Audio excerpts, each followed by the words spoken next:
তোমরা নামাজ যে পড়ো, নামাজ প্রত্যেক রাকাতে সূরা ফাতিহা পড়ো না? সূরা ফাতিহা, আচ্ছা বলো তো আমাকে, সূরা ফাতিহার কয়টা আয়াত আছে? ভেরি নাইস, কয়টা? 7টা। একটা হিসাব দেই, শুনলে অবাক হবা। আচ্ছা ছোট্ট বাচ্চারা যারা আছো, 1 বছর থেকে নামাজ পড়তেছো, ঘর পড়তা কারা কারা হাত দিছো করো তো। 1 বছর থেকে নামাজ পড়তেছো, 1 বছরের বেশি হইলে হবে 1 বছর। আচ্ছা আচ্ছা, বড় মানুষ যারা আছে তারা 1 বছর থেকে নামাজ, তার বেশি বললে কোনো সমস্যা না, হাত উঁচু করে। 1 বছর বা তার বেশি নামাজ পড়তেছে, হাত উঁচু করা যাবে। 1 বছর বা তার বেশি নামাজ।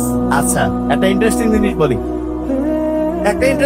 বলি, আপনি যারা 1 বছর নামাজ পড়ছেন, প্রায় 10,000 বার সূরা ফাতিহা আল্লাহর রহমতে পড়ে ফেলছেন।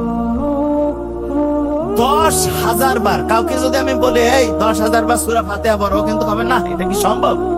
কিন্তু জাস্ট প্রত্যেকদিন প্রায় 30 রাকাতের মতো আমরা নামাজ পড়ি।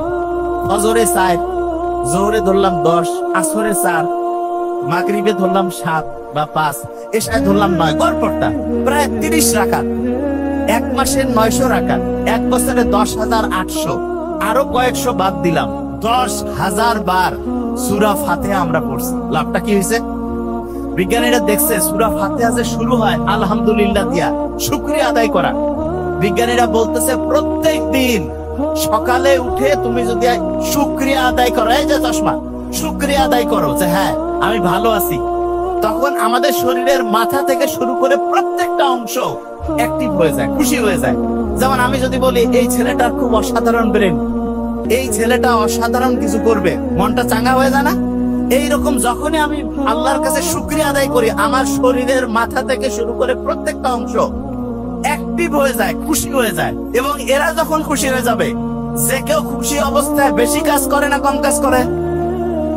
এই যে কত এনার্জি, বেশি কাজ না কম কাজ?